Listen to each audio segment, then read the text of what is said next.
नमस्कार, स्वागत है आपका विक्रम टॉक्स पे। चेहरे पे आज गुस्सा दिख रहा होगा आपको और झलक भी रहा होगा क्योंकि हर भारतीय क्रिकेट प्रेमी को आज एक गुस्सा आ रहा है कि गिल जो कि साफ बल्ले पे गेंद लगी थी उसके बाद भी एलपीडब्ल्यू आउट करार दिए गए।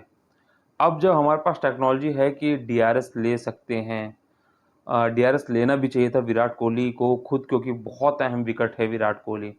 क्योंकि हम मैच का तो हाल बताएंगे लेकिन जिस तरीके से आज उसका रोहित शर्मा का गुस्सा देखने को मिला ना, उसने दिखा दिया कि ट्रू स्पिरिट ऑफ गेम क्या होती है। रोहित शर्मा गुस्से में इसलिए नहीं थे कि डीआरएस नहीं लिया, बल्कि इसलिए थे कि डीआरएस आखिर क्यों नहीं लिया।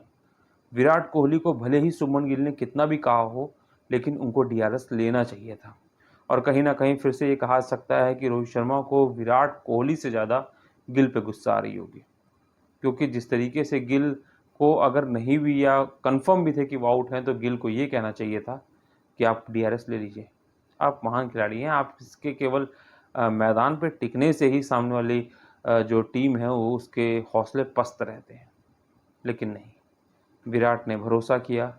और शायद विराट को कैसे नहीं पता चला, 15-16 साल क्रिकेट खेलते हुए हो गए, सबको ये आश्चर्य लग रहा है कि जो एज लगा वो काफ़ी बारीक था, लेकिन इतना बारीक भी नहीं था कि विराट को अंदाजा ना हो या डाउट ना हो। वो एक आज कह सकते हैं कि उनका दिन नहीं था। 17 पे जो खतरा कहा जा सकता है वो खतरा बना और मेहंदी के वो शिकार बने, लेकिन इस एलपीडब्ल्यू ने विराट विवाद खत्म खड़ा कर दिया कि अगर इतना बड़ा एज है तो थर्ड अंपायर भी बीच में आ सकता है, जिस तरीके से वाइड और नो के लिए आता है। क्योंकि जब बड़े एजेस लगते हैं और ऐसी चीज़ होती है, कोई बड़े विकेट था और बहुत बड़ा मैच का टर्निंग पॉइंट भी हो सकता है। हालांकि हम ये कह सकते हैं कि भारत इस समय काफ़ी आगे है इस मैच में।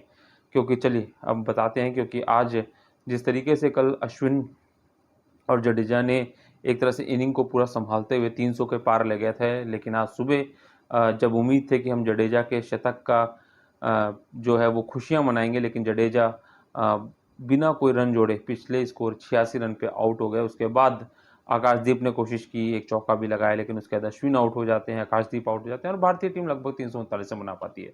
लेकिन उसके बाद जो होता है ना, वो फिर से हम कह सकते हैं कि विश्व के सबसे सर्वश्रेष्ठ गेंदबाज बुमराह इसीलिए हैं क्योंकि जब उन्होंने 4 विकेट लिए ना, तो उनकी सुनामी आई। जी हाँ, आंधी नहीं, सुनामी आई और सुनामी में इस तरीके से बांग्लादेश के बल्लेबाज बहे हैं कि कोई भी अर्धशतक मतलब 50 तक भी नहीं पहुंच पाया। और अगर लिटन दास के 30-32 रन और नीचे अल हसन के रनों को छोड़ दिया जाए ना, तो कोई 20 का आंकड़ा भी नहीं पार कर पाया।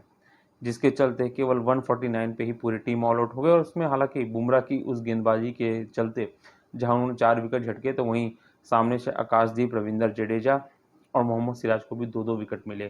तो कहा सकता है कि गेंदबाजी में तो भारत ने दिखा दिया कि ये बांग्लादेश टीम को वो कहीं भी सामने टिकने नहीं देंगे। ये वही बल्लेबाज हैं जो पाकिस्तान के खिलाफ लिटन दास 131 रन बना के आए थे, मुशफिकुर रहमान 191 रन बना के आए थे, मेहंदी वहाँ पे 70-75 रन बनाते।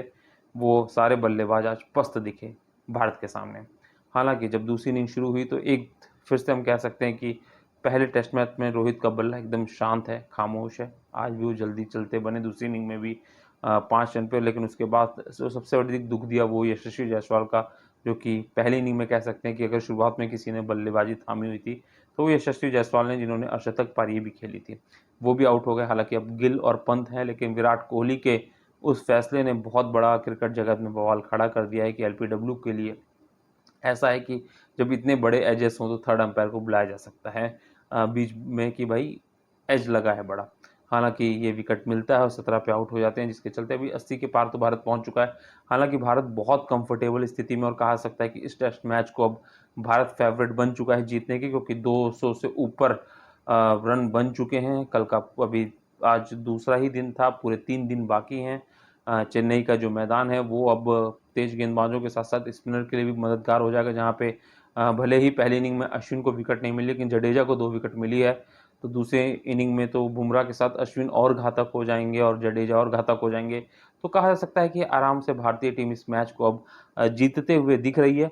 लेकिन रोहित शर्मा का वो गुस्सा देख के आज सभी को खुशी है कि टीम की एकता और भावना ऐसी होनी चाहिए कि रोहित पे गंभीर वाला जो चेहरा था वो तो दिख ही रहा था, और साथ में गंभीर को भी कहीं ना कहीं वो गुस्सा और वो एग्रेशन दिखना साफ था। क्योंकि विराट कोहली बड़ा विकेट और इतना बड़ा एज जब लगा हो तो कहीं ना कहीं वो सदमा दे जाता है।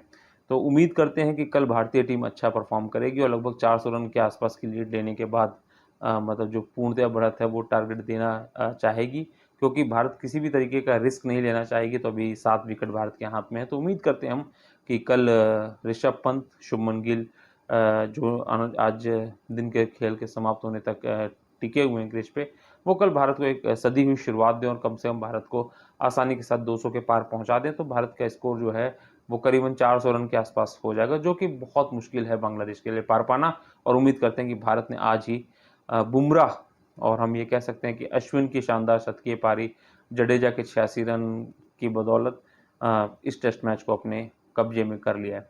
तो भारत के लिए लाइक तो बनता है।